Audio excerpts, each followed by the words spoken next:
সময় চলে গেলে ফিরে আসবে না। কিয়ামতের মাঠে যে 5টা প্রশ্ন হবে তার মধ্যে প্রথম 2টাই কিন্তু সময় সংক্রান্ত। প্রথমটা হচ্ছে তোমার সারা জীবন কোন কাজে ব্যয় করেছ, দ্বিতীয়টা হচ্ছে তোমার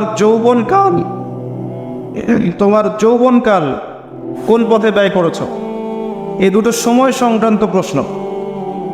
আল্লাহ পাক এই সূরার মধ্যে ওয়াল আসরি দিয়ে শুরু করেছেন, সময়ের কসম। একই সাথে আল্লাহ রাব্বুল আলামিন সময়ের কসম করে আমাদেরকে অতীতের দিকে তাকাতে বলছেন। অতীতের দিকে তাকিয়ে দেখো যে প্রত্যেক যুগে যুগে আল্লাহ পাক নবী রাসূল প্রেরণ করেছেন, আসমানি কিতাব নাজিল করেছেন। প্রত্যেক যুগে যুগে যারাই আল্লাহ এবং তার রাসূলের অবাধ্য হয়েছে আল্লাহ পাক দুনিয়াতেও ধ্বংস করেছেন, পরকালেও ধ্বংস করবেন। এই কথার কোনো ব্যত্যয় আছে? প্রমাণ নেন, নূহ আলাইহিস সালাম 950 বছর দাওয়াত দিয়েছেন, কিছু মানুষ ইসলাম কবুল করেছে, বাকিরা করেনি। যারা করে নাই আল্লাহ পাক তাদেরকে ধ্বংস করেননি। কি দিয়ে ডুবিয়ে দিয়েছিলেন? প্লাবন দিয়ে। এমনকি নূহ আলাইহিস সালামের স্ত্রী সন্তান পর্যন্ত ঈমান আনে নাই। এনেছে? আনে নাই। এখান থেকেও শিক্ষা আছে যে আমরা যারা আদর্শ পরিবার করতে চাই, এমন হতে পারে যে পরিবারের সকল সদস্য সবাই কথা শুনবে না, এমনটাও হতে পারে। এতে হতাশ হওয়ার কিছু নেই। তখন আপনাকে নিজের চিন্তা করতে হবে, আলাইকুম আনফুসাকুম, নিজের নফসের ফিকির করতে হবে। আপনি দাওয়াত দিতে দিতে ক্লান্ত হয়ে যান, যদি দাওয়াত দিতে দিতে বোঝাতে বোঝাতে ক্লান্ত হয়ে যান, তারপরেও আপনার কথা মানুষ না শোনে, আলাইকুম আনফুসাকুম, নিজের ফিকির করে। নূহ আলাইহিস সালাম যখন বললেন বাবা নৌকায় উঠে আসো, সে বলছে আমি পাহাড়ে উঠে যাব, পাহাড় আমাকে বাঁচাবে। তখন নূহ আলাইহিস সালাম বলছেন আজকে আল্লাহর আযাব থেকে কেউ বাঁচাতে পারবে না। একটা ঢেউ বাবা আর ছেলের মাঝখানে অন্তরায় হয়ে গেল। একটা ঢেউ আসলো, বাবা একদিকে ছেলে একদিকে। নূহ আলাইহিস সালাম সন্তানের জন্য আল্লাহর কাছে দোয়া করছেন, আল্লাহর কাছে ভিক্ষা চাচ্ছেন রহমত, দয়া। ইন্নাহু মিন আহলি, আল্লাহ বলছেন লাইসা মিন আহলিক, হে আল্লাহ সে আমার পরিবারের অন্তর্ভুক্ত। আল্লাহ বলছেন সে তোমার পরিবারের কেউ না। আল্লাহর কাছে দেশ, ভাষা, রক্ত, বর্ণ, জাতীয়তাবাদ কোনো কিছুর কোনো মূল্য নাই, ইল্লাত তাকওয়া, শুধু তাকওয়ার মূল্য আছে। যে ঈমান এনেছে, আকীদা পরিশুদ্ধ করেছে, আমল ঠিক করেছে, তাওহীদ শিখেছে, সুন্নতে থেকেছে, আল্লাহকে ভয় করেছে, সাধ্যমতো আল্লাহর দিনের পথে কাজ করেছে, দিন প্রতিষ্ঠার চেষ্টা করেছে, ইনশাআল্লাহ জান্নাতে চলে যাবে। আর যে হোক না কেন, একজন নবীর স্ত্রী হোক না কেন, বা কোনো নবীর আত্মীয় হোক না কেন, যত বড় মানুষ হোক না কেন, যত বড় ধনী হোক, যত সম্পদশালী হোক, যত শৌর্যবীর্য ক্ষমতার অধিকারী হোক, যত কিছু থাকুক না কেন, ঈমান না থাকলে, আমল না থাকলে, তাকওয়া না থাকলে তাকে কেউ আল্লাহর আযাব থেকে বাঁচাতে পারবে না। পারবে? এটা মৌলিক কথা। আসলে মাহফিলে অনেক কথার প্রয়োজন নাই। আমার কথা বুঝতে পারছেন? অনেক বেশি কথার প্রয়োজন নাই। অল্প কিছু কথা যদি আপনার মনে আসার করে, দিলে আসার করে, যথেষ্ট। প্রথম কথা হচ্ছে এটা, ঈমান, তাওহীদ, নেক আমল, তাকওয়া, এগুলো ছাড়া কিছুই আমাদেরকে বাঁচাতে পারবে না। এবং যার যার হিসেব তাকে তাকেই দিতে হবে। নূহ আলাইহিস সালামের ছেলে জান্নাতে যেতে পারল না, নূহ আলাইহিস সালামের স্ত্রী হয়েও তিনি জান্নাতে যেতে পারলেন না। প্রত্যেক যুগে যুগে ইব্রাহিম আলাইহিস সালাম, তার বাবা কি ঈমান এনেছে? আরে নাই। তার বাবার পরিণতি হয়েছে তাদের মতোই। লূত আলাইহিস সালাম, তার স্ত্রী কি ঈমান এনেছে? আরে নাই, পরিণতি একই। মুহাম্মদ সাল্লাল্লাহু আলাইহি ওয়াসাল্লামের চাচারা সবাই কি ঈমান এনেছে? তার বংশের মানুষ সবাই কি ঈমান এনেছে? অনেকেই তো তার সাথে শত্রুতা করেছে, করে নাই? আবু লাহাব তার চাচা নন? আবু লাহাব ঈমান এনেছে? চাচা হয়েও সে পার পেল না। তো এই হচ্ছে মূল কথা। আল্লাহ পাক সময়ের কসম করে বোঝাতে যাচ্ছেন, অতীতকালের দিকে তাকিয়ে দেখো, প্রত্যেক যুগে যুগে যারাই আল্লাহর অবাধ্য হয়েছে, তার রাসূলের অবাধ্য হয়েছে, আল্লাহর নাজিলকৃত বিধানের আনুগত্য করে নাই, আল্লাহ পাক দুনিয়াতেও শাস্তি দিয়েছেন, পরকালেও শাস্তি দিয়েছেন। একই সুন্নাহ প্রত্যেক যুগে যুগে। আরেকটা বিষয় আমাদের বুঝে আসে, সেটা হলো ওয়াল আসরি দিয়ে আল্লাহ পাক শেষ জামানার মানুষদেরকে সতর্ক করছেন বেশি। কারণ শেষ জামানার মানুষেরা সবচেয়ে বড় ফিতনার মধ্যে থাকবে, সবচেয়ে বেশি বেশি ফিতনা থাকবে এই জামানার মধ্যে। ব্যক্তি জীবনে ফিতনা থাকবে, ধর্মে ফিতনা থাকবে, পরিবারে ফিতনা থাকবে, সমাজে থাকবে, বিশ্বে থাকবে, সমস্ত ক্ষেত্রে ফিতনা থাকবে। ফিতনা দিয়ে ভর্তি। কিন্তু মানুষ মনে করবে তারা খুব ভালো কাজ করছে, মানুষ মনে করবে তারা খুব ভালো ভালো আমল করছে, কিন্তু এগুলো ফিতনার মধ্যে ডুবে আছে। আপনি দেখবেন এখন তাওহীদের মধ্যে শিরক ঢুকে গেছে, সুন্নতের মধ্যে বেদাত ঢুকে গেছে। দেখবেন হালাল রিজিকের মধ্যে হারাম ঢুকে গেছে। খুব কম মানুষই এখন হালাল রিজিক খায়, খুব কম মানুষই। সবার ঘরে ঘরে এখন সুদ, সবার ঘরে ঘরে দেখবেন ঘুষের টাকা ঢুকছে, দুর্নীতির টাকা ঢুকছে, আত্মসাতের টাকা ঢুকছে। খুব কম মানুষ হালাল খায়। অনেক সময় দেখবেন আমরাও দাড়ি টুপে রেখেও অনেক সময় বোনদের সম্পত্তির অধিকার দেই না, এমন হয় না? আমরাও অনেক সময় ধর্মীয় লেবাসেও দেখা গেছে আমরা টাকা পয়সা আত্মসাৎ করছি না? এরকম নিশ্চয়ই আছে। খুব কম মানুষ আছে এই পৃথিবীতে যারা হালাল রিজিক খাচ্ছে।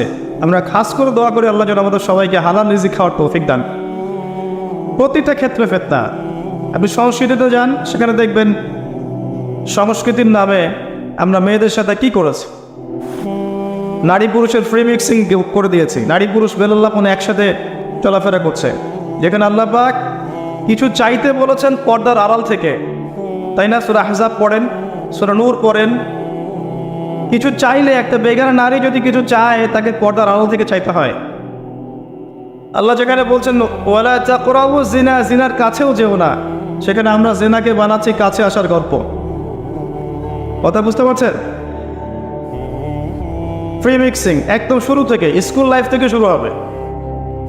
একদম ওই যে ক্লাস 5-6 থেকে শুরু করে এসএসসি, এইচএসসি, অনার্স মাস্টার্স, প্রতিটা ক্ষেত্রে, স্কুল, তারপর কলেজ, তারপর বিশ্ববিদ্যালয়, সবখানে ফ্রি মিক্সিং।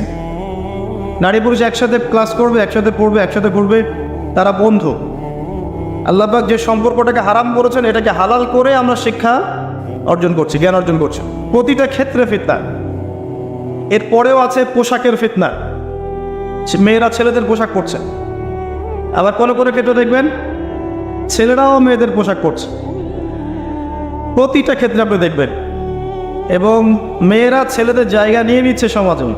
প্রতিটা ক্ষেত্রে আপনি গিয়ে দেখেন, হোক সেটা আপনার দোকান বা শপিং মলস বা এয়ারপোর্ট বা আপনার ফিল্ম ইন্ডাস্ট্রি বা মডেলিং বা সংস্কৃতির কোনো ক্ষেত্র বা ব্যাংকিং সেক্টর বা corporate sector, even political sector, সব জায়গায় গিয়ে দেখবেন আপনি মেয়েরা ছেলেদের জায়গা নিয়ে নিচ্ছে। Free mixing. এটা ফ্রি মিক্সিংয়ের কারণে। এর ফলে আরও কিছু বিষয় হয়েছে। এর ফলে দেখবেন আপনি জেনা বাড়বে, পরকীয়া বাড়বে, ব্যভিচার বাড়বে, টিজিং বাড়বে, এবং কোনো কোনো ক্ষেত্রে দেখবেন পরিবারের কাঠামো ভেঙে যাবে, ধর্ষণ বাড়বে। এর উপরেও আছে আপনার এই যে নগ্ন ফিল্মস। এই ফিল্মসগুলো দেখার মধ্য দিয়ে এবং গোপনে গোপনে এই পাপের সংস্কৃতিতে লিপ্ত থাকার মধ্য দিয়ে মানুষ ভিতর থেকে পশু হয়ে যাচ্ছে। প্রতিটা ক্ষেত্রে, অর্থনীতি বলেন, সংস্কৃতি বলেন, আপনার পরিবারের দিকে তাকিয়ে দেখেন, ফিতনায় ভর্তি, পরিপূর্ণ। পরিবারের কর্তারা এখন ইব্রাহিমের মতো নয়। পরিবারের সন্তান সন্ততি কোরআন সুন্নাহ বোঝে না, ওযুর ফরজ বোঝে না, নামাজ কালাম ঠিক মতো পড়ে না। পরিবারের মেয়েরা দেখবেন পর্দা করে না। পরিবারে তালিম নাই, হৃদ্যতা, ভালোবাসা নাই, ইল্লা মাশা আল্লাহ। এর বাইরে আল্লাহর কিছু বান্দা আছেন, তাদের কথা ভিন্ন। ম্যাক্সিমাম পরিবারের অবস্থা। পরিবারের উপার্জনের ঠিক নাই, কোন পথে টাকা ঢুকছে পরিবারে ঠিক নাই, ঢুকলেই হলো, হালাল হোক আর হারাম হোক। এই হচ্ছে আমাদের টার্গেট। এনিহাও যে কোনোভাবে আমাকে একটা জমি কিনতে হবে, বাড়ি করতে হবে, গাড়ি করতে হবে, স্ট্যাটাস বাড়াতে হবে, যেভাবেই হোক আমাকে এগুলো অর্জন করতে হবে। এই হচ্ছে আমাদের জীবনের উদ্দেশ্য। এখন ওয়ার্ল্ড অ্যাফেয়ার্সে গিয়ে তাকিয়ে দেখেন, যে ইন্নাল ইনসানা লাফি খুসর, মানুষ অবশ্যই ক্ষতির মধ্যে আছে। আল্লাহ পাক বলেছেন এই পৃথিবীতে মানুষের ক্ষতি দুই রকম হয়, ইহকালীন এবং পরকালীন। দুনিয়াতে যত করাপশন বা দুর্নীতি, এর মূল কেন্দ্র হচ্ছে মানুষ। প্রতিটা ক্ষেত্রে মানুষ ফিতনা ফাসাদ সৃষ্টি করেছে। আল্লাহ কথাটা বলেছেন যাহারাল ফাসাদু ফিল বাররি ওয়াল বাহরি বিমা কাসাবাত আইদিন নাস। জলে স্থলে যত বিপর্যয় ছড়িয়ে পড়েছে এটা মানুষের হাতের কামাই, মানুষের হাতের কামাই। এমনকি আমরা পরিবেশটাকেও নষ্ট করে ফেলেছি, আবহাওয়াকেও নষ্ট করে ফেলেছি, জলবায়ু নষ্ট করে ফেলেছি, পানির স্তর নিচে নামিয়ে দিচ্ছি, অপচয় করেছি। কোনো সেক্টর বাকি রাখি নাই ফাসাদ সৃষ্টি করতে। সামনে একটা বড় ফাসাদ অপেক্ষা করছে, আল্লাহ ভালো জানেন। একটা বড় মালহামা হবে পৃথিবীতে, মহাযুদ্ধ। এই যুদ্ধে পৃথিবীর অনেক মানুষ মারা যাবে, এমনটা হাদিসের মধ্যে এসেছে। কে জানে, আল্লাহ ভালো জানেন এটা কবে হবে, কত সালে, কিভাবে হবে। এই যে এখন দেখছেন রাশিয়া ইউক্রেন ন্যাটোর সাথে একটা কনফ্লিক্ট চলছে, আল্লাহ ভালো জানেন এমন হতেও পারে এটাই সেই পারমাণবিক যুদ্ধের সূচনা, আল্লাহু আলাম।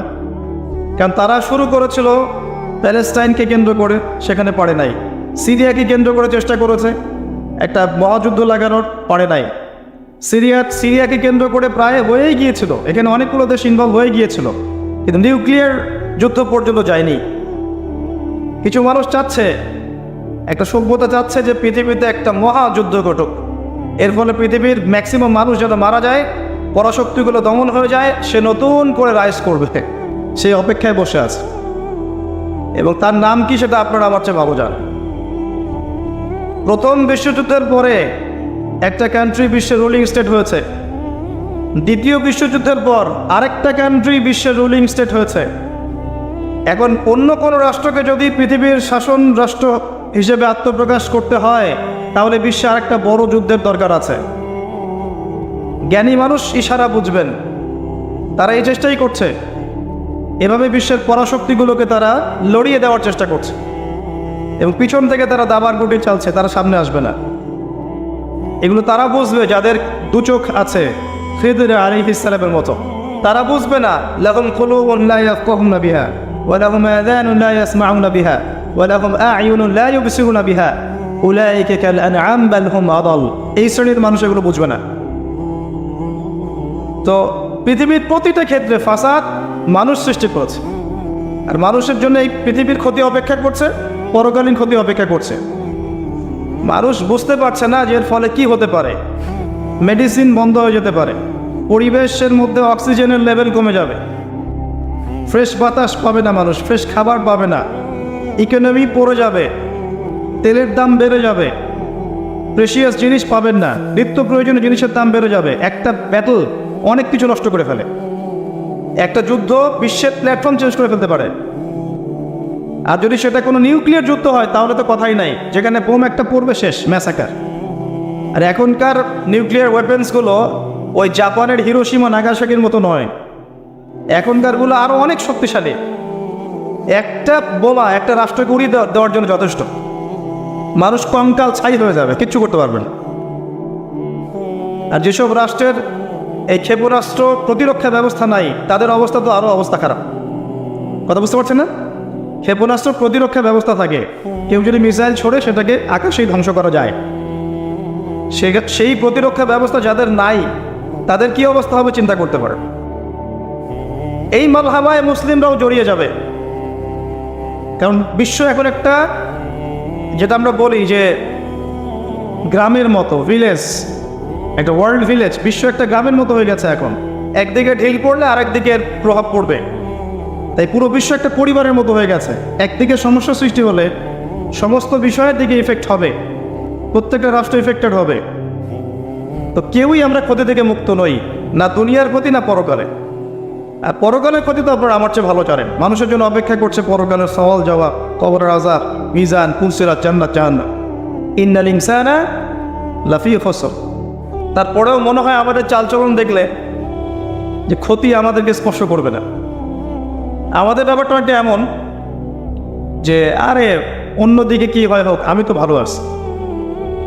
যখন সব কিছু নষ্ট হয়ে যায় তখন নিজেও ভালো থাকা যায় না, থাকা যায়? যখন সব কিছু নষ্ট হয়ে যায় তখন নিজেও আর ভালো থাকা যায় না। তো আমাদের ভাগ্যেও ক্ষতি অপেক্ষা করছে, এটা সময়ের ব্যাপার মাত্র। এখনও যদি আমরা সচেতন না হই, নিজেদের ফিউচারের চিন্তা না করি, নিজেদের আমল, আকিদা, পরিবার, রিজিক এগুলোকে না গুছিয়ে নেই, তাহলে সমস্যা আছে। আমরা কি সমস্যায় পড়তে চাই? আল্লাহ পাক আমাদের সবার আকীদাকে পরিশুদ্ধ করুন, আমিন। বেশি থেকে বেশি নেক আমল করার তৌফিক দান করুন, আমিন। আমাদের পরিবারগুলোকে আল্লাহ পাক জান্নাতি পরিবার রূপে কবুল করে নিন, আমিন। সবাইকে আল্লাহ পাক হালাল রিজিকের ব্যবস্থা করে দিন। দ্বীন ইসলামকে প্রতিষ্ঠা করার তৌফিক আল্লাহ পাক আমাদেরকে দান করেন। এবার আসেন, আল্লাহ 4টা কাজের কথা বলেছেন এই সূরার মধ্যে। ইন্নাল্লাযীনা আমানু ওয়া আমিলুস সলিহাত ওয়া তাওয়াসাউ বিল হক ওয়া তাওয়াসাউ বিস সবর। এই 4টা কাজ যে মুমিনরা করতে পারবে, মুসলিমরা করতে পারবে, আল্লাহ পাক তাদেরকে ফিতনা থেকে বাঁচিয়ে রাখবেন ইনশাআল্লাহ তাআলা। 1 নম্বর কাজ ঈমান। ঈমানের পিলার কয়টা? 3টা? 6টা? কয়টা? ইসলামের পিলার 5টা, ঈমানের পিলার কয়টা? 6টা। আল্লাহর প্রতি বিশ্বাস 1 নম্বর, ফেরেশতাগণের প্রতি বিশ্বাস 2 নম্বর, 3 নম্বর আসমানি কিতাব সমূহে বিশ্বাস, 4 নম্বর নবী রসুলগণে বিশ্বাস, 5 নম্বর পরকালে বিশ্বাস, ওয়াল ইয়াউমিল আখির, পরকালে বিশ্বাস, আর 6 নম্বর হচ্ছে তাকদীর বা ভাগ্যের ভালো মন্দের প্রতি বিশ্বাস। এগুলোকে 3টা কাজ করতে হয়। মনে বিশ্বাস করতে হয়, মুখে স্বীকৃতি প্রদান করতে হয়, এবং কাজে বাস্তবায়ন করতে হয়। কেউ যদি খালি বলে, মুখে বলে লা ইলাহা ইল্লাল্লাহ, কাজ নাই, চলবে? এই 3টা হচ্ছে আমাদের ঈমানকে টিকিয়ে রাখার মূল মন্ত্র। মনে বিশ্বাস, মৌখিক স্বীকৃতি এবং কাজে বাস্তবায়ন। আল্লাহ পাক আমাদের সবাইকে এটা করার তৌফিক দান করুন। এই ঈমান আনার পরে আমলে সালেহ করতে হয়। আমলে সালেহ কি জিনিস? সহজ কথায় বলছি, কোরআন এবং সুন্নায়, কোরআন এবং হাদিসে আল্লাহ এবং তার রাসূল সাল্লাল্লাহু আলাইহি ওয়াসাল্লাম যতগুলো কাজ করতে বলেছেন সেগুলো করা হচ্ছে আমলে সালেহ। এবং কোরআন এবং সুন্নায় আল্লাহ এবং তার রাসূল যত বিষয় থেকে নিষেধ করেছেন সেগুলো থেকে দূরে থাকাও হচ্ছে আমলে সালেহ। কথা কি বোঝা যায়? যেমন আল্লাহ পাক সালাত আদায় করতে বলেছেন 5 ওয়াক্ত, আদায় করি তো আমরা, এটা আমলে সালেহ। আল্লাহ পাক যাকাত দিতে বলেছেন, নেশাব পরিমাণ সম্পত্তি হলে যাকাত দেই তো আমরা, এটা আমলে সালেহ। দেখছেন ভয়েস কমে গেছে। যাকাত সবাই দেন? সবাই যাকাত দেয় না। সবাই যদি যাকাত দিত, বাংলাদেশের যাদের যাকাত ফরজ হয়েছে এরা যদি সবাই ঠিকঠাক যাকাত দিত, অথবা যাকাত আদায় করা যেত সবার কাছ থেকে, বাংলাদেশের একটা মানুষ না খেয়ে মারা যেত না। চ্যালেঞ্জ করলাম, একটা মানুষ হলো ইনশাআল্লাহ তাআলা, ইনশাআল্লাহ তাআলা। এবং ওই চায়না রাশিয়া যে বড় বড় প্রকল্পগুলো করে, ওর চেয়ে বড় প্রকল্প আমরা করতে পারতাম ইনশাআল্লাহ। আমাদের সম্পদের অভাব হতো না। আমরাই তো যাকাত দেই না, আমরাই তো ট্যাক্স দেই না, কর দেই না, আমরাই তো ফাঁকিবাজি করি, দুর্নীতি করি, আমরাই আমাদের সম্পদ লুটে পুটে খাই। তখন গিয়ে বাইরের বিশ্বের কাছে আমাদেরকে লোন নিয়ে আসতে হয়, ওয়ার্ল্ড ব্যাংকের কাছে, IMF এর কাছে। আবার সেই লোন শোধ করতে হয় চড়া সুদে। ওই সুদ আপনার পকেট থেকে যায়, আমার পকেট থেকেই যায়। দাড়ি টুপি রেখে ভাবছেন যে সুদ খান না? সবাই সুদ খাই। কে বলেছে সুদ খান না? ওয়ার্ল্ড অ্যাফেয়ার্স বোঝেন না তাই। আমরা যদি সবাই যাকাত দিতে পারতাম, এই চায়না, রাশিয়া, আমেরিকার দাঁড়ানোর ক্ষমতা ছিল না আমাদের সামনে। প্রতিটা সেক্টরে আমরা উন্নতি করতে পারতাম, শুধুমাত্র ইকোনমিক সেক্টরে না, সমরাস্ত্র ক্ষেত্রে, মিলিটারি ক্ষেত্রে, অস্ত্রশস্ত্রের ক্ষেত্রে, প্রযুক্তির ক্ষেত্রে, প্রত্যেকটা সেক্টরে বাংলাদেশ হতো সুপার পাওয়ার ইনশাআল্লাহ তাআলা। এটা সম্ভব ছিল, আমরা করতে দেই নাই, বিকজ আমরা আমাদের যাকাত দেইনি। আমরা আমাদের অর্থনীতিকে সমৃদ্ধ করার চেষ্টা করি নাই। একটা জাতির অর্থনীতি একটা বেসিক জিনিস। ইকোনমিক সেক্টর যদি ডেভেলপ না হয়, আপনি যতই তাকবীর মারেন, নারায়ে তাকবীর, আল্লাহু আকবার, কিছু করতে পারবেন না। এটা বাস্তবতা। শুধু আইওয়াস শোডাউন করে লাভ নাই তো, প্র্যাকটিক্যাল হল। আমাদের মাথা পিছু আয় কত, জীবনযাত্রার মান কেমন, অনেক কষ্ট করা হয় এই সেক্টরে। এখন একটা লেভেলে এসেছে, এটা সত্য কথা, যে এখন এই সময় একটা লেভেলে এসেছে যে জীবনযাত্রার মান কিছুটা উন্নত হয়েছে, এটা সত্য কথা, আগের চেয়ে উন্নত হয়েছে। কিন্তু অনেক সেক্টর পড়ে আছে যেখানে আমরা কিছু করতে পারছি না, যেমন প্রযুক্তি খাত, সমরাস্ত্র ক্ষেত্র, অস্ত্রশস্ত্র, মিলিটারি সায়েন্স, অনেক ক্ষেত্র আছে যেখানে আমরা ওদের মতো করতে পারিনি, কারণ আমাদের ইকোনমিক বেসটা দুর্বল। আমাদেরকে ওদের সুদ নিতে হচ্ছে, ওদের কাছ থেকে দান নিতে হচ্ছে, এবং ওরা শুধু এমনি এমনি আমাদেরকে হেল্প করতে চায় না, ওরা ওদের স্বার্থ বজায় রেখেই আমাদেরকে হেল্প করতে চায়। যে উপকার করতে চায় টাকার ঝুলি নিয়ে বাস্কেট অফ মানি নিয়ে সামনে আসে, এমনি এমনি আসে না। ওরা ওদের স্বার্থ বুঝে শুনে এটা করতে চায়, চড়া সুদ নেবে তারা, এবং এগুলো সুদ দিতে দিতে আমাদের অবস্থা খারাপ হয়ে যায়। জাকাত দেন প্রিয় ভাইরা, জাকাত দেন। জাকাত আপনার ইকোনমিক সেকশনটাকে সাম্যাবস্থায় নিয়ে আসবে, এবং যাদেরকে আল্লাহ পাক কিছু ক্ষমতা দিয়েছেন তাদের উচিত, আমি সম্মানের সাথে বলবো, তাদের উচিত যে নিসাব পরিমাণ সম্পদ যাদের হয়েছে, মুসলিমদের অ্যাটলিস্ট, এটা তো অমুসলিমদের সাথে সম্পর্কিত না, মুসলিমদের নিসাব পরিমাণ সম্পদ যাদের হয়েছে এই জাকাতটাকে সুষ্ঠুভাবে আদায় করার একটা সিস্টেম চালু করেন। দেখবেন ইনশাআল্লাহ তাআলা ইকোনমিক সেকশন অনেক ডেভেলপড হবে ইনশাআল্লাহ আযজা ওয়া জাল। আমরা আমাদের টাকা দিয়ে চলবো। আমাদের দেশে কি ফলে না বলেন তো? এমন কোন জিনিস আছে যেটা আমাদের দেশে ফলে না?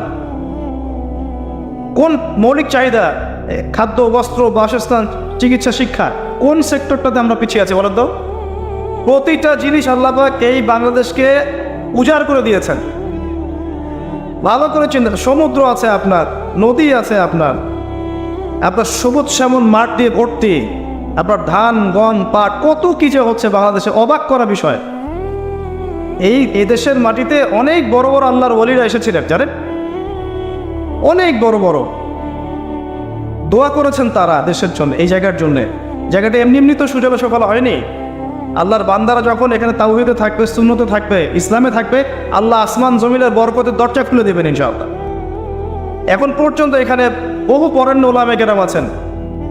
আল্লাহকে সেজদা করা মানুষের অভাব নাই, মানুষ ৫ ওয়াক্ত নামাজ পড়ে, মানুষের মধ্যে ইসলামের প্রেম আছে, মহব্বত আছে। রমজান মাসে তারা আরও বেশি মুসল্লি হয়ে যায়। অনেক দুর্বলতা আছে, কিন্তু আমাদের দেশের মানুষ ইসলামকে ভালোবাসে না, কোরআনকে ভালোবাসে। আল্লাহ পাক রহমতের প্রতিটা দরজা খুলে দিয়েছেন দেশের জন্য। মাটি উর্বর, আপনার সাগর আছে, গ্যাস পাওয়া যাচ্ছে, কয়দিন পর তেল পাওয়া যাবে, আর অনেক কিছুই পাওয়া যাবে। যদি আমরা আমাদের ক্ষেত্রে সৎ হতাম, আমরা আমাদের সম্পদ কাজে লাগাতে পারতাম, জাকাত দিতাম ঠিকঠাক মতো, কেউ দুর্নীতি করতাম না, কোনো দেশের কাছে লোন নেওয়ার কোনো প্রয়োজন ছিল না আমাদের, আমরা আমাদের মতো করে চলতে পারতাম, সর্বোচ্চ বিষয়গুলোকে বোঝানোর চেষ্টা করতে পারি বা মানুষকে দাওয়াত প্রদান করতে পারি, এতটুকু। আল্লাহ পাক আমাদেরকে বোঝার তৌফিক দান করুন। প্রতিটা ক্ষেত্রে আমরা উন্নতি করতে পারবো যদি আপনি সালাতে আসেন, জাকাতে আসেন, ইসলামে আসেন, কোরআন সুন্নায় আসেন। কি বলছিলাম? ইমানের 6 পিলারে 3টা কাজ: মনে বিশ্বাস, মৌখিক স্বীকৃতি, কাজে বাস্তবায়ন, তারপরে আমলে সালেহ। প্রতিটা কাজ যা আল্লাহ এবং তার রাসূল করতে বলেছেন করলেই আমলে সালেহ।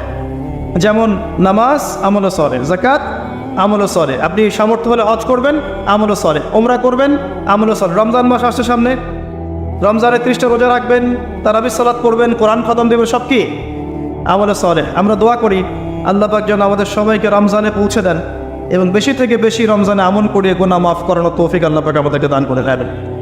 প্রতিটা কাজ, পিতামাতার খেদমত করা, আপনার পরিবারের সন্তানকে সুসন্তান রূপে মানুষ করা, এমনকি স্ত্রীর মুখে খাবার তুলে দেয়া, অন্য মুসলিম ভাইয়ের সাথে হাসি মুখে সাক্ষাৎ করা, এমনকি মোসাফা করা, প্রতিটা কাজই কি আমলে সালেহ। ছোট থেকে ছোট কাজ আমলে সালেহ। মুসলিম ভাইকে দেখেছেন, হাসি মুখে সালাম দিয়েছেন, আমলে সালেহ। আপনি স্ত্রীকে মহব্বত করে খাইয়ে দিয়েছেন, আমলে সালেহ। গার্লফ্রেন্ডকে খাওয়ালে আমলে সালেহ হবে না, স্ত্রীকে খাওয়াতে হবে।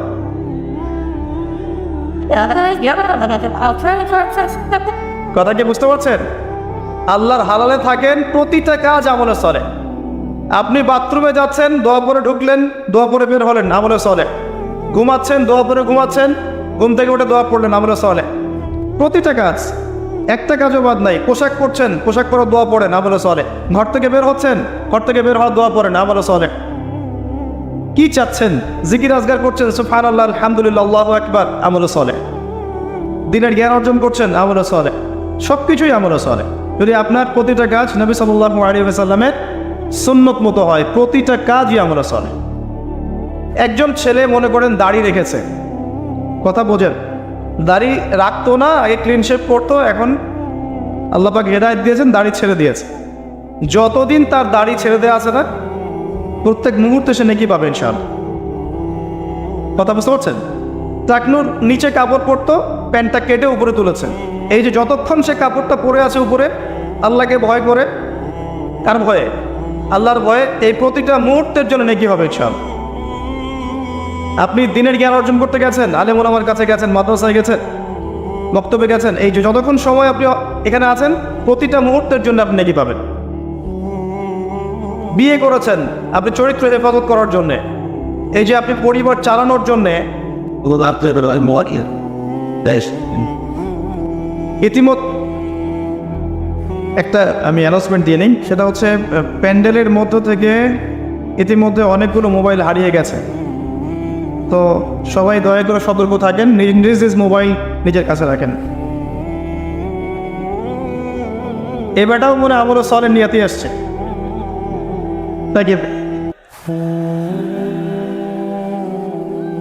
শোনো ভাই, যে কাজগুলো করেছো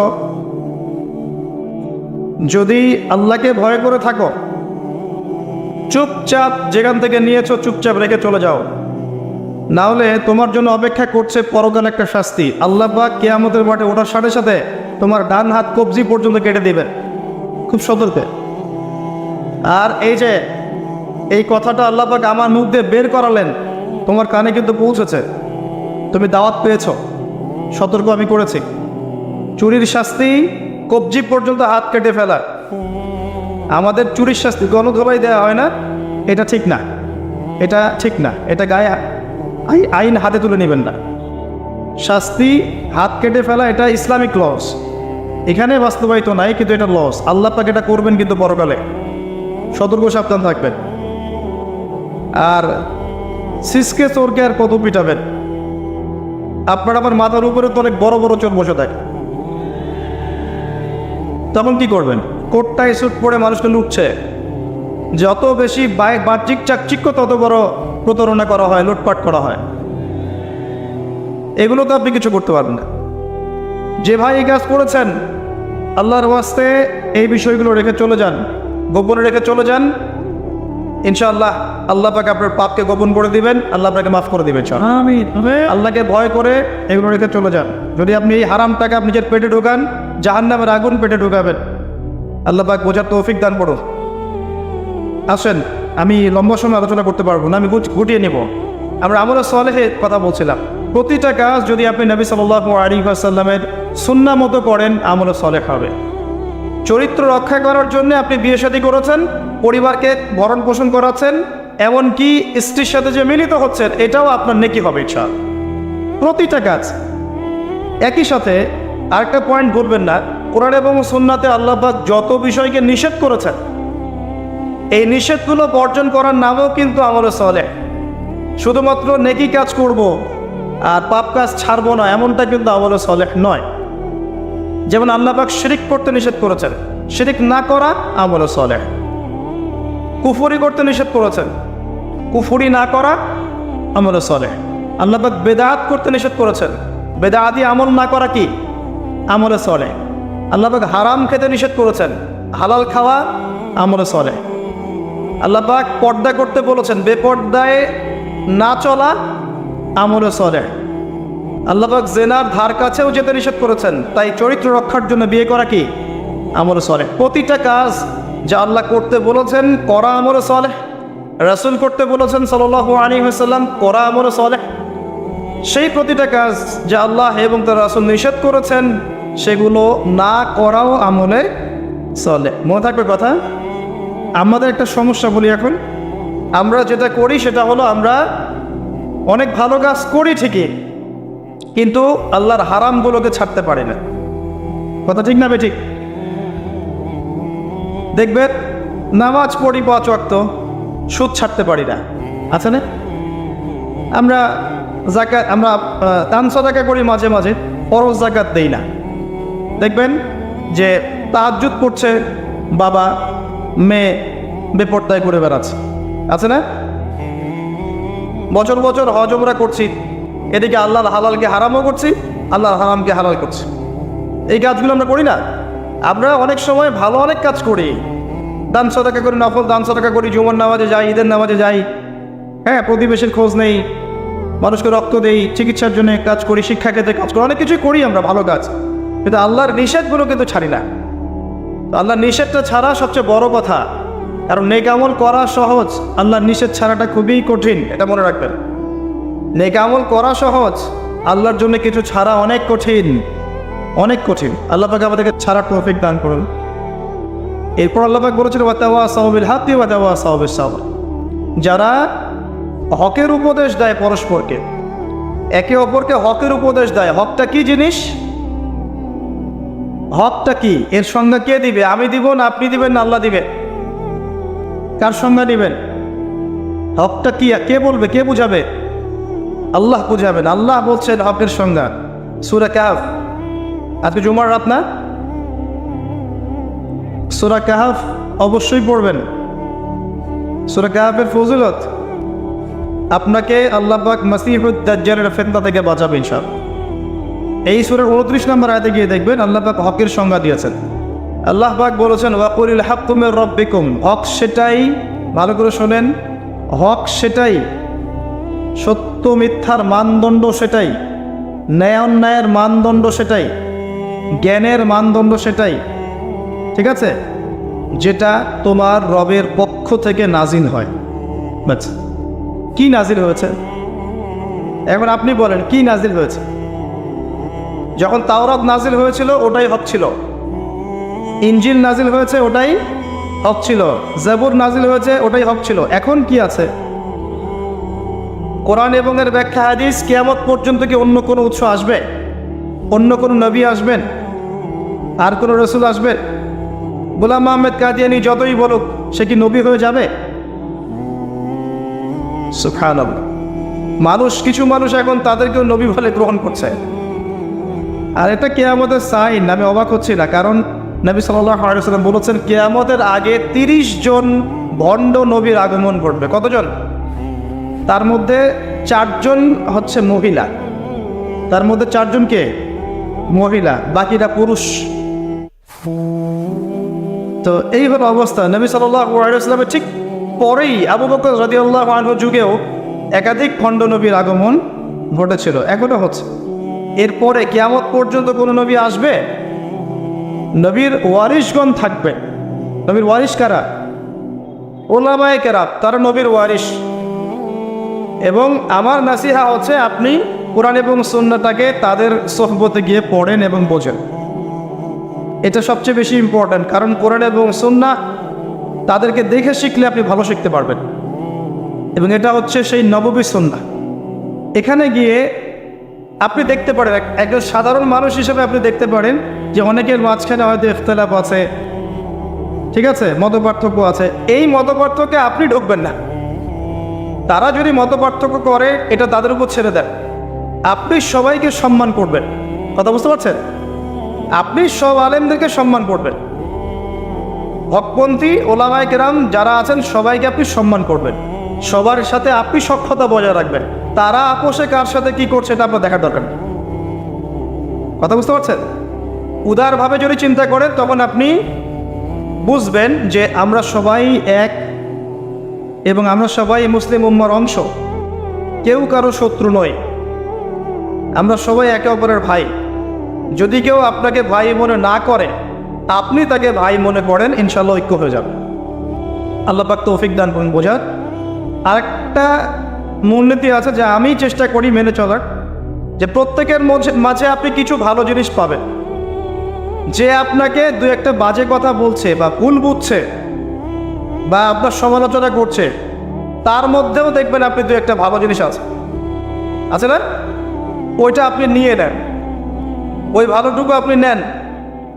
সে আপনাকে বকা দিয়েছে, গালি দিয়েছে বা তহমত দিয়েছে বলে তার ভালোটা নিবেন না, এমনটা করেন না। তার ভালোটুকু আপনি নিয়ে নেন উদার মনে।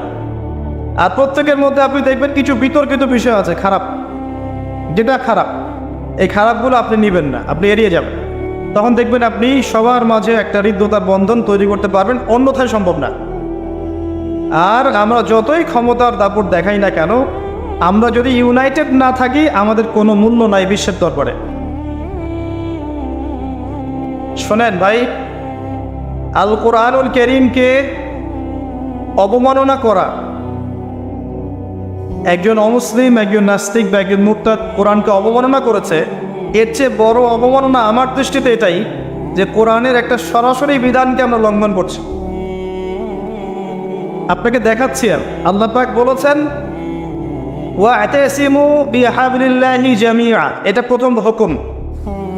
তোমরা আল্লাহর রজ্জুটা শক্ত করে ধরো, ওয়া'তাসিমু শক্ত করে ধরো, জামিআন ঐক্যবদ্ধভাবে, এভাবে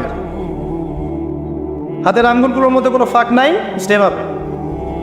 সূরা সাফ পড়ে দেখবেন, কান্নাহুম বুনিয়ানুম মারসুস, এভাবে আল্লাহ পাক ধরতে বলেছেন, এভাবে। এটা প্রথম হুকুম। তারপরেই আবার বলেছেন ওয়ালা তাফাররাকু, এরকম হয়ে যেও না। দুটো কথা, ধরো আর বিভক্ত হয়েও না। আমরা ধরিও নাই, বিভক্ত হয়েছে। এখন আপনি বলেন যে কোরআনুল কারীমকে একজন নাস্তিক, একজন মুরতাদকে অবমাননা করেছে, ও তো জানেই না যে কোরআন কি জিনিস। এটা বড় বিষয় না আমি জেনে বুঝে এই যে আয়াতগুলো মানছি না, এটা বড় বিষয়? কার দিকে চোখ তুলবেন আপনি? কার দিকে আঙ্গুল তুলবেন? নিজের দিকে আঙ্গুল তোলেন আগে নিজেদের আখের গোছান। আমি আল্লামা তাকি উসমানী হাফিজাহুল্লাহ একটা বই থেকে একটা আয়াত স্মরণ করাই। একটা আয়াতকে নিয়ে তিনি একটা বই লিখে ফেলেছেন যে ইয়া আইয়ুহাল্লাযীনা আমানু আলাইকুম আনফুসাকুম লা ইয়াদুররুকুম মান দাল্লা ইন ইহতাদাইতুম ইলাল্লাহি মারজিউকুম জামিআন ফায়ুনাব্বিউকুম বিমা কুনতুম তা'মালুন। হে মুমিনগণ, তোমরা আগে নিজেরা নিজেদের নফসকে ঠিক করো, নিজের ঘর নিজে ঠিক করো, নিজের ঘর নিজে ঠিক করো, নিজের নফস নিজে ঠিক করো। আগে নিজের দিকে আঙ্গুল তোলেন। আমাদের দুর্বলতা কোথায়? আমাদের তাওহীদের সমস্যা আছে, সুন্নতে অনেক সময় সমস্যা আছে, রিজিকের সমস্যা আছে, ঐক্য নাই, মিল মহব্বত নাই, ইউনাইটেড প্ল্যাটফর্ম নাই। অন্যের দিকে আঙ্গুল তুলতে যাবেন কি জন্যে? আগে নিজে ঠিক করেন। আলাইকুম আনফুসাকুম, এখানে আমরা কোরআনের সরাসরি বিরোধিতা করেছি, লঙ্ঘন করেছি। এটা কোরআনের আরও বড় অবমাননা আমার দৃষ্টিতে। এজন্যই রিকোয়েস্ট করি যে অ্যাটলিস্ট অর্থগুলো বোঝার চেষ্টা করুন। আপনি তিলাওয়াত তো করবেনই, প্রত্যেক হরফে 10 টাকা পাবেনই, এটাতে তো কেউ বাধা দিবে না। প্রত্যেক হরফে 10 টাকা করে নাকি পাবেন। এই যে আয়াতটা আমি পড়ে শোনালাম, এটার যদি অর্থটা আপনি না জানতেন তাহলে কি এই মেসেজটা পেতেন? এই মেসেজটা কি পাওয়ার দরকার নাই? এটাই আল্লাহ পাক বলছেন ওয়াদারু মা বাকিয়া মিনার রিবা, সুদের অবশিষ্ট অংশ ছেড়ে দাও। ওয়াইল্লান তাফআলু, যদি তোমরা এটা না করো ফাআযানু বিহারবিন মিনাল্লাহি ওয়া রাসূলিহি, আল্লাহ এবং তার রাসূলের সাথে যুদ্ধের ঘোষণা শুনে রাখ। আল্লাহ এটা বলছেন, আমি খাচ্ছি। কে অবমাননা করলো বেশি, আমি না নাস্তিক? কে করলো? আর এই যে আয়াতটা আমি পড়ে শোনালাম, এটার যদি আপনাকে আমি অর্থটা না বলতাম, আপনি কি বুঝতে পারতেন? এই অর্থ জানার দরকার নাই। এটাই বোঝাচ্ছে প্রতিটা ক্ষেত্রে। ওয়ালা তাকরাবু জিনা, জিনার কাছেও যেও না। আমরা করছি। আতিউল্লাহ ওয়া আতিউর রাসূল, আল্লাহর আনুগত্য করো, রাসূলের আনুগত্য করো, করছি না। তো আমরা কোরআনের যে আয়াতগুলোকে মানছি না বা আমল করছি না, এটা কি কোরআনের অবমাননা হচ্ছে না? এবং আল্লাহর এই মেসেজগুলো যে আমরা বোঝার চেষ্টা করছি না, এটা কি কোরআনের অবমাননা হচ্ছে না? কোরআনের ভিতরে তো ঢুকতে হবে, এর হকটা আদায় করতে হবে। আল্লাহ পাক আমাদেরকে বোঝার তৌফিক এনায়েত করুন, আমিন। এবং এই কাজগুলো কাদের?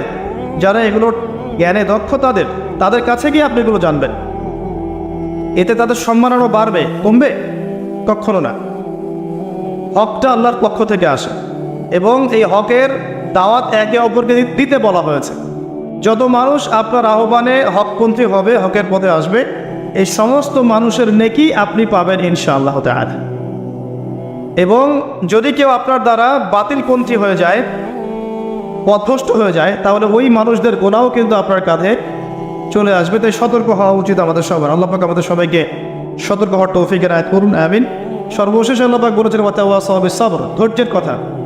সবর মানে এটা নয় যে আমি পরিস্থিতি পরিবর্তনের অপেক্ষায় বসে আছি, এখন খারাপ সময় চলছে, একসময় ভালো সময় আসবে, আমি ভালো হয়ে যাব, এটার নাম সবর নয়। সবর মানে খারাপ অবস্থার পরিবর্তনের চেষ্টা করা, এর জন্য স্ট্রাইভ করা। সবরের এক্সাম্পল আপনি নেন, নূহ আলাইহিস সালাম থেকে 950 বছর দাওয়াতি কাজ করেছে। সবরের এক্সাম্পল নেন ইব্রাহিম আলাইহিস সালামের কাছ থেকে, পরিবার ছেড়ে দিয়েছেন, সমাজ ছেড়ে দিয়েছেন, আগুনের পরীক্ষাও দিয়েছেন। সবর নেন ঈসা ইবনে মারইয়ামের কাছ থেকে, আল্লাহ পাক শেষে পৃথিবীতে জায়গায় হয়নি, আল্লাহ পাক তাকে আসমানে তুলে নিয়েছেন। সবর দেখেন মুহাম্মদ সাল্লাল্লাহু আলাইহি ওয়াসাল্লামের 23 বছর নবী হওয়ার পরে কত যে নির্মম অত্যাচার তাকে সহ্য করতে হয়েছে আমাদের কল্পনার বাইরে। তাকে সারা জীবনে 16টা গালি খেতে হয়েছে, তাকে 15 বার মানুষ হত্যা করার চেষ্টা করেছে, আত্মীয় স্বজন তাকে তিরস্কার করেছে, গলার মধ্যে গামছা পেঁচিয়েছে, এই যে আপনার উটের ভড়ি নাড়ি ভড়ি পিঠে চাপিয়ে দিয়েছে, দেয় নাই? তাকে দেশ থেকে চলে যেতে হয়নি, তায়েববাসী তাকে আঘাত করেনি, উহুদের প্রান্তরে তার দাঁত শহীদ হয়ে যায়নি। এত কিছু করতে হয়েছে কি জন্যে? হকের জন্যে।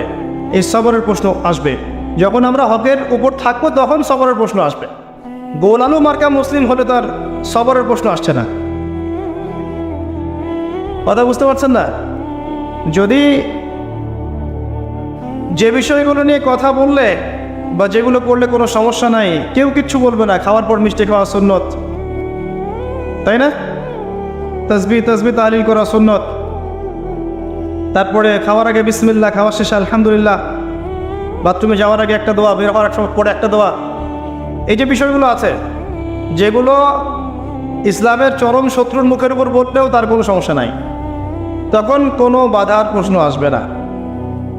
যখন আপনি কমপ্লিট ইসলামটাকে সমাজের সামনে উপস্থাপন করার চেষ্টা করবেন এবং এটার জন্য আপনি স্ট্রাইভ করবেন, তখন আপনার হকের পথে বাধা আসবে, তখন সবরের প্রশ্ন আসবে। এবং এই সবরের এক্সাম্পল আমরা নবীদের জীবন থেকে নিতে পারি, রাসূলুল্লাহ সাল্লাল্লাহু আলাইহি ওয়াসাল্লাম সাহাবায়ে কেরামের জীবনী থেকেও নিতে পারি। আল্লাহ পাক আমাদের সবাইকে তার দ্বীনের পথে হকপন্থী হওয়ার তৌফিক দান করুন এবং সবর করার তৌফিক দান করুন, আমিন। এই সূরাটা যথেষ্ট একজন মানুষের শেষ করার জন্যে, তার নফসের যত খারাপ খয়েশাত আছে এগুলোকে দমন করে আল্লাহর সান্নিধ্য লাভ করার জন্য এই একটা সূরাই যথেষ্ট।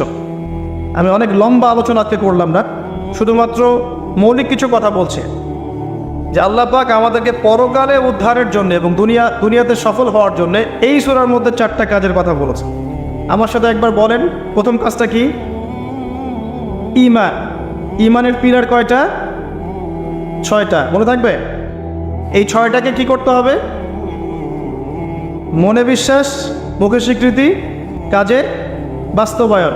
এরপরে আসবে আমলে সালেহ। আমলে সালেহ কাকে বলে? আল্লাহ এবং তার রাসূলের সমস্ত আদেশ মানা কি? আমলে সালেহ। তার সমস্ত নিষেধ বর্জন করা কি? ঈমান। আমলে সালেহের সাথে লাগবে হকের দাওয়াত। হক কোনটা? যেটা বলেন আল্লাহর পক্ষ থেকে নাজিল হয়েছে, আল্লাহর ওয়াহি। আল্লাহর ওয়াহি এখন কি?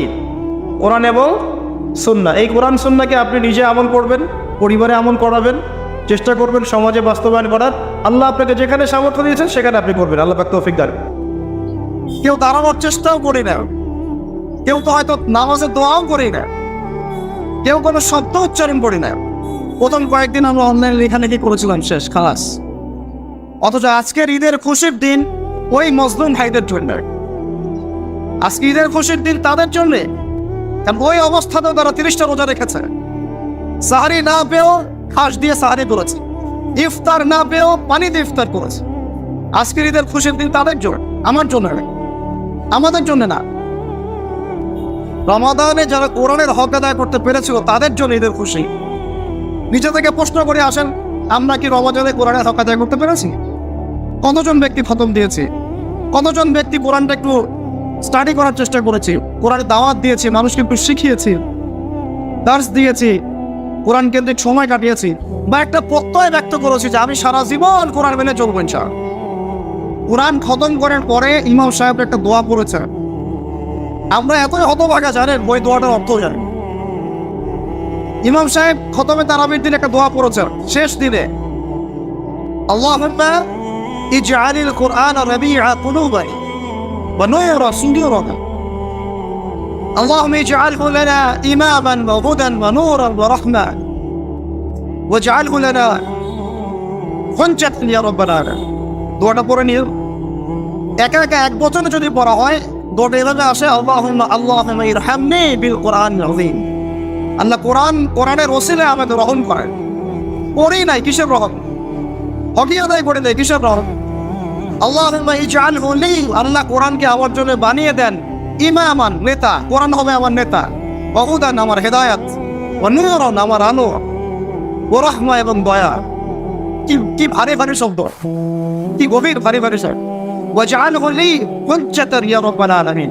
আল্লাহ কোরআনকে আমার জন্য দলিল প্রমাণ বানায় দেয়। সুবহান। এই দোয়াগুলো আমরা পড়েছি বাংলাদেশী, তারা বিশ্বাসী, কিন্তু কোরআনের হক আদায় করতে পারে না। বাঙালি জাতিকে সতর্ক করছে, যদি এখন পর্যন্ত আমরা সবাই কোরআনের কাছে ফিরে না আসতে পারে, কোরআন পড়া, কোরআন শেখানো, এটা দাওয়াত মানুষের কাছে প্রচার করা, এর আদেশ মানা, এর নিষেধগুলো ছাড়া, এর মধ্যে যা আল্লাহ বলেছেন মানবো, যা নিষেধ করেছেন ছাড়বো, রাসূল হাদিসে যা বলেছেন মানবো, যা নিষেধ করেছেন ছাড়বো, এবং কোরআন কেন্দ্রিক আমরা সমাজ, রাষ্ট্র, পরিবার সব করবো। এই চেতনা যদি আমাদের মধ্যে না আসে, এই চেতনা যদি আমাদের মধ্যে না আসে, আল্লাহর গজব আসার অপেক্ষা করতে লাগে। আজ হোক আর কাল না, গাদান তাও বা আদাবাদিন, আজ অথবা কাল, কাল অথবা পরশু আল্লাহর নজর চলে আসবে, আল্লাহ আমাদের হেফাজত করে দেয়। আল্লাহ পাক আমাদের সবার কলবের মধ্যে কোরআনের প্রতি মহব্বত দান করে দেয়। আল্লাহ পাক আমাদের সবার কলবে কোরআনের প্রতি শ্রদ্ধা দান করেন, ভক্তি সম্মান দান করেন, প্রকৃত আনুগত্য দান করেন, কোরআন কেন্দ্রিক জীবন গড়ার একটা দৃঢ় চেতনা আমাদের মধ্যে দান করে দেয়। ঈদের খুশি আজকে এই ভাইদের জন্য যারা কোরআনের হক আদায় করতে পেরেছে। ঈদের খুশি তাদের জন্য যারা এই সম রাখা অবস্থায় বেশি বেশি দান সদকা করেছে, যাকাত দিয়েছে। যাকাত কয়জন যাকাত দিয়েছে এই পর্যন্ত? মুসলমান নামাজ পড়ে, যাকাত দেয় না। কেউ কেউ তো রোজা রাখে, নামাজও পড়ে না। আল্লাহ পাক আমাদেরকে হেফাজত করে না। রোজা রাখে, নামাজ পড়ে না। নবীজি বলছেন, মান তারাকা সালাতান মুতাআম্মিদান ফাকাদ কাফারা। কেউ যদি ইচ্ছাকৃতভাবে ফরজ নামাজ ছেড়ে দেয়, সে কুফরি করে, ইসলামের সাথে কোনো সম্পর্কই থাকলো না। ফাকাদ বারিআত মিন যিম্মাতিল্লাহ, সে আল্লাহর জিম্মাদারি থেকে মুক্ত হয়ে গেল। নামাজ পড়ে না মুসলমান, ছেলে পেলেরা নামাজ পড়ে না। বাসায় নামাজ বাধ্যতামূলক না, বাসায় মোবাইল ফোন বাধ্যতামূলক, বাসায় ডিশ অ্যান্টিনা বাধ্যতামূলক। আজকে নতুন যেমন সবাইকে কিনতে হবে বাধ্যতামূলক, কিন্তু নামাজ বাধ্যতামূলক না। কোন রকম নামাজ পড়েছে, অনেকে 5 ওয়াক্ত নামাজে পড়ে, 5 ওয়াক্ত নামাজটা ফরজ, এই চেতনাটা হারায় যাচ্ছে। কেউ নামাজ পড়তেছে, যাকাত দেয় না। যাকাত আর নামাজকে আলাদা করে ফেলবে, অথচ দুইটাই ফরজ। মান ফাররাকা বাইনা সলাতি ওয়া যাকাত, আবু বকর রাদিয়াল্লাহু আনহু বলছিলেন, মান ফাররাকা বাইনা সলাতি ওয়া যাকাত, যে ব্যক্তি সালাত এবং যাকাতের মধ্যে পার্থক্য করবে, আমি তার বিরুদ্ধে যুদ্ধ করব। এবং তিনি করেছিলেন, এটা রাষ্ট্র ক্ষমতার মালিক, তিনি করেছেন। কেউ নামাজ এবং যাকাতের মধ্যে পার্থক্য করলে সে কাফের হয়ে যাবে, যদি নামাজ স্বীকার করে যাকাত স্বীকার করে না। 10 বছর আগে যাকাত ফরজ হয়েছে, এখনো বহু মানুষ যাকাত দেয় না। অথচ যাকাত যদি সবাই ঠিকঠাক মতো দিত, বাংলাদেশকে কেউ তৃতীয় বিশ্বের কান্ট্রি বলতো না। পুরো বাংলাদেশের অর্থ ব্যবস্থা এত শক্তিশালী হতো যে আমাদেরকে লোন নিতে হতো না মানুষের কাছে। একটা গরিব মানুষ খুঁজে পাওয়া যেত না যে না খেয়ে মারা যায়। আমি আল্লাহর কসম করে বলতেছি এই কথাটা, এমনি এমনি কথা বলেছি। যাকাত ভিত্তিক অর্থ ব্যবস্থা আমাদের মধ্যে চালু নাই। আমরা এটাকে বুড়া আম্মন দেখাইছি একদম। আমরা কোরআন এবং হাদিসে বর্ণিত আল্লাহ পাকের যে বিধান, এগুলোকে বৃদ্ধাঙ্গুল দেখাচ্ছে। পর্দা মেয়েদের মধ্যে নাই হয়ে যাচ্ছে দিন দিন। পর্দা কিছু কিছু মেয়ে আলহামদুলিল্লাহ দিনের মধ্যে আসছে ঠিকই, কিন্তু ওইটাও একটা আংশিক। দিনের গভীর বস্তু অনেক গভীর বিষয়, তারপরও আসছে আলহামদুলিল্লাহ আসে, কিন্তু উপরের লেভেল থেকে পর্দার উপর কোনো ফরজিয়াত নাই, বরং পর্দাকে উঠানোর চেষ্টা করা হচ্ছে। পর্দাকে উঠানোর চেষ্টা করা হচ্ছে। সমাজের মধ্যে আল্লাহর গজব ডেকে নিয়ে আসতে যাচ্ছে, পর্দাকে বৃদ্ধাঙ্গুল দেখাচ্ছে। রোজা রেখে মানুষ সুদ খেয়েছে, রোজা রেখে মানুষ ঘুষ নিয়েছে, রোজা রেখে মানুষ দুর্নীতি করেছে, রোজা রেখে হারাম টাকা আত্মসাৎ করেছে, রোজা রেখে আমরা মানুষকে গালিগালাজ করেছি, রোজা রেখে আমরা অন্যের হক নষ্ট করেছি, রোজা রেখে মাপে কম দিয়েছে, রোজা রেখে বাজারে কৃত্রিম সিন্ডিকেট তৈরি করেছে, রোজা রেখে পণ্যের ভেজাল দিয়েছে। বলেন ঈদের খুশি এই মানুষদের জন্য? নিজেরাই বলেন, আপনারাই বলেন, এই ঈদের খুশি কি তাদের জন্য? আজকের দিনে এই যে বিশাল ক্ষমা আল্লাহ পাক করবেন, এই মানুষগুলো কি খারাপ রাখতে হবে? আমরা নিজেরা নিজেদের চেহারাগুলো আয়রাই দেখি, এবং কথাগুলো বলার একটা উদ্দেশ্য, কাউকে আঘাত করার উদ্দেশ্য, কথাগুলো বলার একটাই উদ্দেশ্য, যেন অন্তত পক্ষে আজকের দিনে আমরা উপলব্ধি করতে পারি রমাজান কাদের জন্য ছিল, রমাজানের হকটা কি ছিল। আগামী রমাজানের জন্য আমার দ্বারা এমন কোনো ভুল না হয়। আল্লাহ পাক আমাদের সবাইকে তৌফিক দান করেন। এই রমজানে যা ভুল হয়েছে আগামী রমজান যেন আল্লাহ আমাদেরকে নসিব করে না আনি, এবং ওই রমজানে যেন আমরা এই ভুলগুলো থেকে শিক্ষা নিয়ে একটা পরিচ্ছন্ন রমজান পান করতে পারি। রমজান ঈদের দিনের খুশি ভাই তাদের জন্য, ওই মা বোনদের জন্য ঈদের খুশি যারা ঘরে থেকেছে, নামাজ পড়েছে, স্বামীর আনুগত্য করেছে, লজ্জাস্থানের হেফাজত করেছে, বেপর্দা এখানে ওখানে ঘুরে বেড়ায় নাই, এই মা বোনদের জন্য আজকে ঈদের খুশি। যারা ছেলেদের সাথে ডেটিং করেছে, ওখানে চটপটি খেয়েছে, ওইখানে ছেলের সাথে বাইকে ঘুরেছে, বন্ধুর সাথে গল্প করেছে, হ্যাঁ ফ্রি মিক্সিং এর মধ্যে ছিল, এই মেয়েদের জন্য ঈদের খুশি। তোমরা নতুন জামা পরো আর নতুন জামাই পর, ঈদের খুশির সাথে তোমাদের হিংসা হবে। রান্না বান্না, রোস্ট, পোলাও, কোরমা, এগুলোর নাম ঈদের খুশি নয়। নবী করিম সাল্লাল্লাহু আলাইহি ওয়াসাল্লাম ঈদের দিনে কোরআন তেলাওয়াত করতেন, তাকবীর পড়তে পড়তে ঈদগাহে আসতেন, বাসায় পরিবারকে সময় দিতেন, নফল নামাজ পড়তেন, এতিমের কোনো কিছু প্রয়োজন কিনা দেখতেন, বিধবার কিছু লাগে কিনা দেখতেন, সমাজের মধ্যে সবাই খেতে পারছি কিনা দেখতেন। আমরা এখন আত্মকেন্দ্রিক ঈদের খুশি পালন করি। আমি খুশি কিনা, আমাদের চেতনা কেমন এমন, আমি খুশি কিনা, আমি সব পাইলাম কিনা, অথচ অন্য মানুষের খুশিতে যে আল্লাহ খুশি কর, অন্য মানুষকে খুশি করতে পারলে যে আল্লাহ আমার উপর খুশি হবে, এই চিন্তা আমাদের মধ্যে নাই। আমি খুশি কিনা, আমি বেশি উপার্জন করতে পারছি কিনা, খেতে পারলাম কিনা, আমার বাড়িতে বড় নষ্ট আসলো কিনা, বড় মুরগিটা আসলো কিনা, বড় গরু আসলো কিনা। সমাজে হাজার হাজার এদিন ছেলে পড়ে আছে, বিধবা পড়ে আছে, মিসকিন পড়ে আছে, খোঁজ নেওয়ার কোনো মানুষ পাওয়া আছে না। ঈদের খুশি এই মানুষদের জন্য যারা হক এড়িয়ে চলে না, হক আদায় করে। রমজান মানেই ছিল ভাই কোরআন, রমজান মানেই ছিল সংযম, রমাদান মানে ছিল আত্মশুদ্ধি। আত্মশুদ্ধি কি জিনিস? আমি একটু একটা আয়াত তেলাওয়াত করেছিলাম, কদ আফলাহা মান তাযাক্কা ওয়া যাকারা ইসমা রাব্বিহি ফাসাল্লা। আল্লাহ সূরা আনার মধ্যে বলেছেন আজকের এই ঈদের খুশি তাদের জন্য যারা আত্মশুদ্ধি অর্জন করতে পেরেছে এবং আল্লাহর নাম নিতে নিতে ঈদগাহে এসেছে, সালাত আদায় করেছে। রমাদান মাসে আত্মশুদ্ধি অর্জন করতে পেরেছে কিনা নিজেরা আমরা আত্মসমালোচনা করি। রমাদান মাসটা পার করার পরে আমরা কি আল্লাহকে একটু কাছে পাচ্ছি না আগের অবস্থাতেই আছে? তাহলেই বুঝতে পারবো যে আত্মশুদ্ধি অর্জন হয়েছে কিনা। রমাদান মাস ওই বান্দাদের জন্যে, আজকে ঈদের খুশি ওই বান্দাদের জন্যেই রমাদান মাসে বেশি বেশি দোয়া করতে পেরেছে আল্লাহর কাছে, দোয়া করিয়ে গুনাহগুলো মাফ করাতে পেরেছে, চেয়েছে আল্লাহর কাছে, চোখের পানি ফেলেছে, কয়েকজন চোখের পানি ফেলেছে, কত দিন চোখ দিয়ে পানি পড়েছে। 30টা দিন তারাবির তেলাওয়াত শুনেছে, কয়দিন চোখ দিয়ে পানি পড়েছে। 30টা দিন আমরা রাতের বেলা উঠেছি তাহাজ্জুদে, কয়জনের চোখ দিয়ে পানি পড়েছে।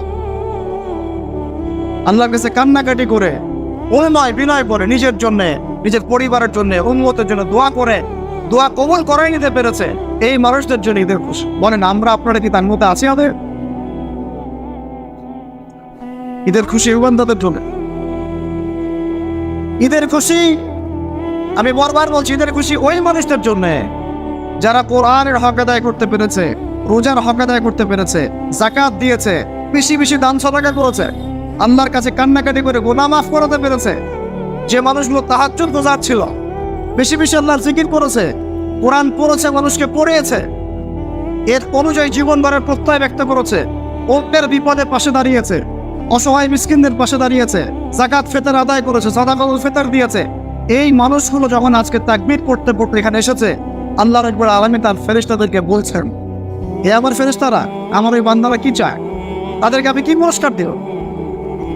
ফেরেশতারা বলেন যে আল্লাহ, তাদের উত্তম যে প্রতিদান সেটা দেওয়াই তো তাদের আপনার পক্ষ থেকে যে উত্তম প্রতিদান, সেটা প্রাপ্য প্রতিদান দেওয়াই তো হচ্ছে ইনসান। আল্লাহ রাব্বুল আলামিন তখন বলেন, তোমরা সাক্ষী থাকো, আমি আবার এই বান্দাদেরকে মাফ করে দেব। আমরা জানি আমরা এই বান্দাদের মধ্যে হয়তো বা অন্তর্ভুক্ত হতে পারি না, হয়তো বা। এখন আল্লাহর কাছে আমরা দোয়া করি, আল্লাহ রাব্বুল আলামিন যেন আমাদের সবাইকে রমজান মাসের এই ভুল ত্রুটিগুলো থেকে মাফ করে দেয়। রোজার মধ্যে যে ভুলগুলো হয়েছে আল্লাহ যেন মাফ করে দেয়। এর জন্য বেশি বেশি নফল রোজা রাখতে হবে, বেশি বেশি দান সদকা করতে হবে এবং ইস্তেগফার করে আল্লাহর কাছে ক্ষমা চাইতে হবে। আল্লাহ রোজার মধ্যে আমার দ্বারা এই ভুল হয়েছে, আল্লাহ তুমি মাফ করে দেবেন, ইনশাআল্লাহ আল্লাহ মাফ করে দেবেন ইনশাআল্লাহ। 2 রমজান মাসে আমরা যারা কোরআনকে সময় দিতে পারি না, হক আদায় করতে পারি নাই, এখন থেকে নিয়াত করতে হবে আজকে থেকে কোরআন বন্ধ না, বরং আজকে থেকে কোরআন আবার খোলা শুরু হবে ইনশাআল্লাহ। রমাদান শেষ হচ্ছে বলে একদম খতমে তারাবি হয়েছে, কোরআন বন্ধ, এমন চিন্তা না, বরং আজকে থেকে কোরআন আবার খোলা শুরু হবে ইনশাআল্লাহ। প্রত্যেক দিন আমরা এক পারা করে তেলাওয়াত করবো ইনশাআল্লাহ, কমপক্ষে একটা করে পৃষ্ঠার অর্থ পড়বো ইনশাআল্লাহ। এই চেতনা নিজের মধ্যে বদ্ধমূল করে। সব পড়াশোনা পরে আগে কোরআন, সমস্ত পড়াশোনা পরে আগে কোরআন। সারা দুনিয়ার মানুষ যদি এর বিরুদ্ধে কথা বলে, দুনিয়ার মানুষই গাদ্দার, আল্লাহর সাথে গাদ্দারি করেছে। সব পড়াশোনা পরে আগে কোরআন। কোরআনের হক আদায় করে দৃঢ় প্রত্যয় আমাদেরকে আজকে শপথ গ্রহণ করতে হবে, আল্লাহ তৌফিক দান করার নিয়াত করতে হবে। কোরআন আমরা প্রত্যেক দিন তেলাওয়াত করবো, রাজি আছি ইনশাআল্লাহ। প্রত্যেক দিন অর্থ করবো ইনশাআল্লাহ। কোরআনের যত আদেশ একবারে বিনা বাক্য ব্যয়ে মেনে নিব ইনশাআল্লাহ। কোনো প্রশ্নেরই দরকার নাই, এটা কেন আর ওইটা কেন। আল্লাহ বলেছেন মেনেছে, নবী বলেছেন বাস খালাস, কোনো প্রশ্ন করার দরকার নেই কেন এটা কেন এটা। 4, কোরআন এবং সুন্নাহর মধ্যে যে নিষেধ, নবী নিষেধ করেছেন, আল্লাহ নিষেধ করেছেন, আমি করবো না, খালাস, শেষ করে। শর্টকাট কোনো টেকনিক নাই জান্নাতে যাওয়ার, এটা হচ্ছে মূলনীতি জান্নাতে যাওয়া। আল্লাহ যা বলেছেন মানি, নবী যা বলেছেন মানি, সামি'না আতা'না, শুনলাম মানি, শেষ খালাস। আল্লাহ যা নিষেধ করেছেন করবো না, নবী যা নিষেধ করেছেন করবো না, খালাস, সামি'না আতা'না, শুনলাম মানো। এই হলো মূলনীতি জান্নাতে যাওয়া। ওই ছোট একটা আমল বলে দেন কি করলে জান্নাতে যাবে, বিষয়গুলো হবে একটা মূলনীতি ফলো করে চলতে হয়। এখন এর মধ্যে যা কিছু করে পড়ুক, আমার পরিবার যদি ওর বিরুদ্ধে যায় যাক, ওর সাথে আমার সম্পর্ক দেয়। আমার সমাজ এর বিরুদ্ধে যায় যাক, ওর সাথে আমার কোনো সম্পর্ক দেয়। আমার রাষ্ট্র কেন পুরো বিশ্ব যদি এর বিরুদ্ধে যায় যাক, ওদের সাথে আমার কোনো সম্পর্ক দেয়। আমার সম্পর্ক কোরআনের সাথে, সুন্নতের সাথে, আল্লাহর সাথে, রাসূলের সাথে, শেষ খালাস। কেউ আমার সাথে থাকলে থাকবে, না থাকলে হয়। এই চেতনা নিয়ে যদি আমরা চলতে পারি ইনশাআল্লাহ আল্লাহ আমাকে রহমত দেবে আসবে। তখন দেখবেন সারা দুনিয়া আমার গোলাম হয়ে গেছে ইনশাআল্লাহ। আল্লাহ পুরো দুনিয়াকে আপনার পায়ের সামনে এনে নতজানু করে দেবেন ইনশাআল্লাহ। আর যদি এগুলোকে আপনি দুনিয়ার স্বার্থে এড়ায় যান, না দুনিয়া তো অন্যদিকে চলে, আমাকে অন্যদিকে চলতে হবে, আল্লাহ পাক এই দুনিয়ার নেশা আপনাকে ডোবায় রাখবেন, ওই দুনিয়া আপনাকে ধ্বংস করে দিবেন। দেখেন না, আজকে থেকে আমরা নিয়াত করবো যে আজকে থেকে কোরআন বন্ধ না, বরং কোরআন খোলা শুরু হবে। আজকে থেকে আমরা দান সৎকার আরো বাড়াই দেবো ইনশাআল্লাহ। আমরা রমজানে যে শিক্ষাটা শিখেছি সারা বছর ধরে রাখবো ইনশাআল্লাহ। এটা একদিনের জন্য না, এক মাসের জন্য না, পুরো জিন্দেগির জন্য আমাদের নিয়াত থাকবে। রমজানে যা শিখেছি পুরো জীবনে এটাকে ধরে রাখবো ইনশাআল্লাহ। আল্লাহ পাক তৌফিক দান করে দেন। শয়তান ছাড়া পেয়ে গেছে, শয়তান এখন উন্মুক্ত। যদিও বা রমজান মাসেও শয়তানের অনুসারীরা উন্মুক্ত ছিল, বড় শয়তান বাধা ছিল, তাদের কি হয়েছে? মানুষ শয়তান আর ছোট শয়তান সবখানেই ছিল। এখন বড় শয়তান মুক্ত, সে আবার আমাদেরকে আল্লাহর পথ থেকে বিচ্যুত করার চেষ্টা করবে। আমরা তাকওয়া অর্জন করেছিলাম, সংযমে হয়েছিলাম, সে আমাদের তাকওয়া নষ্ট করার চেষ্টা করবে, আমাদের সংযম নষ্ট করার চেষ্টা করবে। আমরা নামাজে কিন্তু মনোযোগী হয়েছিলাম, কিছুটা হলেও সে আমাদের নামাজ থেকে এখন দূরে সরানোর চেষ্টা করবে। আজকের দিনেই সে ওয়াসওয়াসা দিবে, জোহরের নামাজে দেওয়ার জন্য তার আহরণ কোনো দরকার নেই।